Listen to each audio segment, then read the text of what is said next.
you very much, and you're very welcome in, and I actually much appreciate you coming in and taking on the invitation, as I know that myself and Deputy Donnelly had issued on many occasions. The first question I'd like to ask you, there's quite an amount of information you gave us this morning. Will you accept further questions by email after this meeting? Because like a lot of the information came quite late and it needs further examination, so you will take further questions at a later stage by email. Of course. Yeah, I appreciate that. Can I just, I think I can perhaps just explain why that's important. I can't rebuild this franchise if society, including the taxpayer and the customer, believe that what we're actually trying to do is things behind closed doors. The only way I can rebuild this franchise is by regaining trust, and if that means that I have to share further information with you, of course I will. Well, thank you for that, and I've been neglectful if I don't ask you this very first question, because you deal with it in your presentation, which I think was a very good presentation. But certainly when we, in the recent referendum, is something that every single person would have asked us on the door on a regular basis. And you say is the vast majority of your staff bear no responsibility, and I concur with that. The vast majority of your staff are going to pay a very high price, as you just announced, that there will be kind of job losses and a reduction in branches. And a lot of your staff, as a customer, I know are excellent. But can you give me guarantees that those that at the top end, permanent TSB, where responsibility does lie, have been rooted out? Because certainly your staff, your customers in this country is paying a very high price for reckless banking. And I know you've only been there a short time, but as part of your role in the bank, can you give me that guarantee that you will root out at the top end of management those that have been that has put permanent TSB in the situation they are now, and the liabilities it has created for the taxpayers, customers, and for the staff? So are you actively progressing that in the permanent TSB? Part of my role is to rebuild the team. I am starting from the top down, and I can assure you that each of the roles who report to me directly will go through a selection process, which also includes external candidates. So what I can guarantee you is that I am experienced in selecting and recruiting teams, and that having gone through that process, I will pick the best person for the job. And of course, one of the areas I have to consider is track record. Now, I'm afraid I'm not going to have a witch hunt, because I don't think that is correct. But what I will do is I will ensure that the process I go through, to the best of my ability, can assure the board that I've got the best team to lead the bank going forward. Also, I would say that in response to that is those that have developed the loan book and responsible for what I call reckless banking and reckless lending of money certainly should pay a high price, considering what the customer, the staff, and the taxpayer has taken. Can I just ask you, in relation to, could you confirm it anyway, is roughly you're looking at about 400 million a year on the outstanding 18,000 buy-to-let trackers? Is that kind of money, that's kind of losses that you're suffering for the 18,000 buy-to-let trackers? Or would that figure be correct? That's on another page.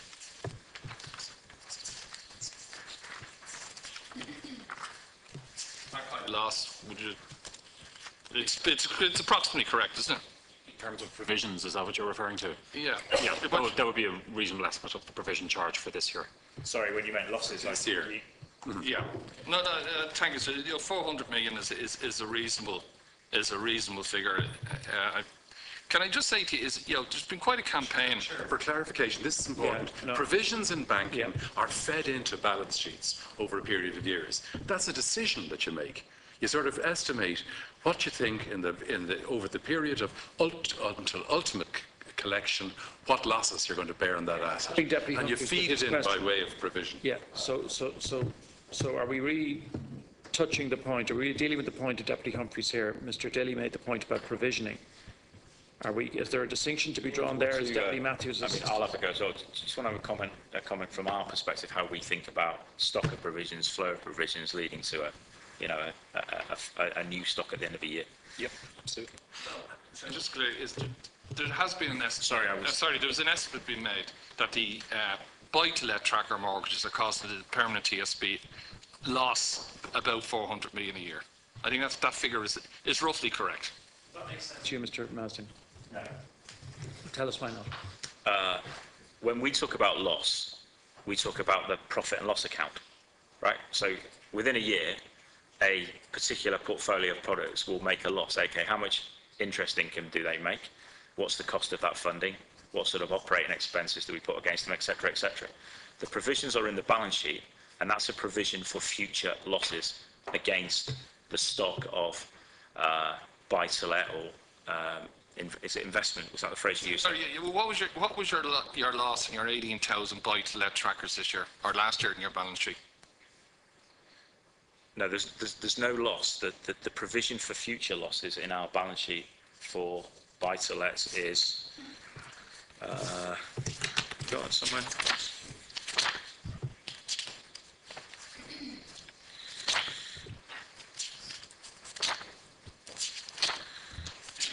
Maybe one is going to look yes. back to it while you're looking at that figure, but I believe that the figure is correct approximately.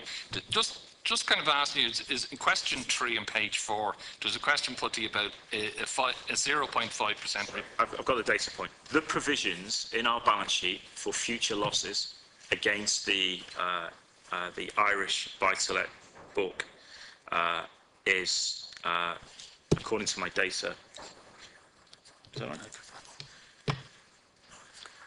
Oh, it's commercial. Right. I need to come back to you with the exact data point. Sorry.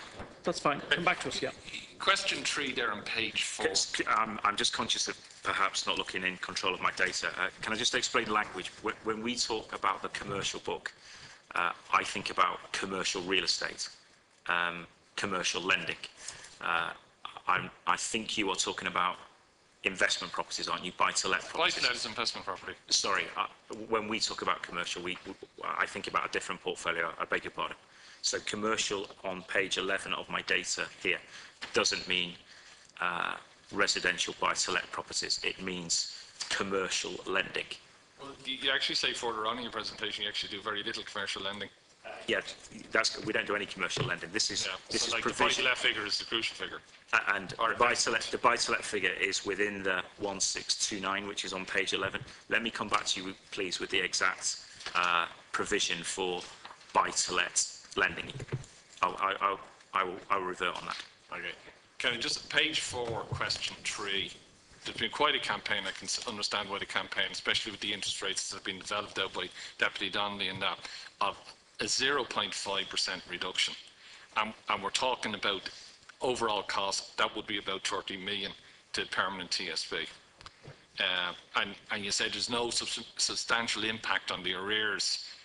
Now, I would argue that point because people that are in difficulty having to pay the additional interest rates does push them into arrears. But you're talking about 30 million. That also has an impact on taxpayers because the taxpayer is through the Department of Social Protection is subsidising the interest payments for people that are in problematic difficulties. Now, you gave in your presentation that you're going to come back and look at the SVR as a priority. Can I ask you to look at that within the next couple of weeks of giving that initial reduction of 0.5%, because that in itself, while it's quite small, would be substantial to people that are currently in arrears, people that are getting into difficulties, and certainly would be a major help to them. So could I ask you directly, would you look at that element very quickly? Deputy, I'm afraid I need to revert back to my original answer. I regularly look at the price of lending products. At the moment, I have no room for manoeuvre in reducing the SVR due to the cost of funds.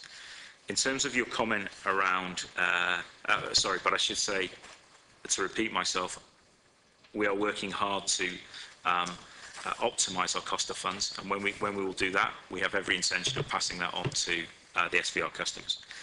In terms of your comment around arrears, in my experience, the biggest influence on arrears is unemployment.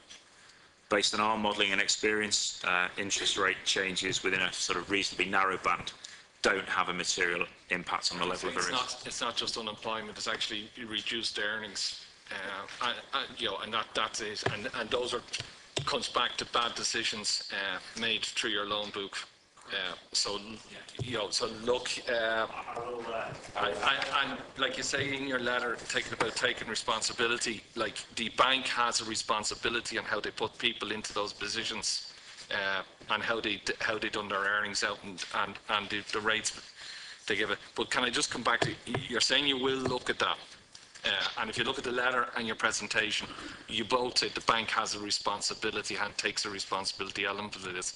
A 0.5% reduction would be significant, and I don't like it being kind of run down, because people that are in real trouble, that would make a significant difference. And I don't want to go too far. I just want to travel on just slightly. Let me just be absolutely clear what Mr. Masding is saying on that point. What are you saying on that point, the 0.5%? We look at our rates all the time. Our rates are wholly dependent of us functioning in a rational banking model. I understand all the background argumentation, but just a specific appeal that Deputy Humphreys has made in respect of a 0.5% reduction, which Chairman, we'll reduce our rates when I can get the blended cost of funds down. Okay, so that's the same answer as earlier. Yeah. Okay. Yeah. Okay. And in terms of the other point that was made, in terms of new lending, I absolutely accept that is an area that we do need to look at, and I commit to the committee that we will. Okay. And when you talk about looking at new lending, you're talking about balancing, because certainly people have come to me saying they're extremely annoyed that they're paying a higher interest rate than what you're giving to new lending and established customers. Just one further question, and I just want to ask you, and again it comes kind of back to the buy-to-let, because as pointed out, there was an awful lot of people, including myself, which I gladly didn't take banking advice, that when I'd arrive in the bank to say, oh God, your mortgage is nearly finished, take a loan out and buy an apartment, so you get your money back. And I'm glad I didn't take that particular advice from several banking sectors. Can I just ask you, are customers with interest-only buy-to-let trackers, in your opinion and experience, protected by the Consumer Credit Act from having their terms and conditions changed?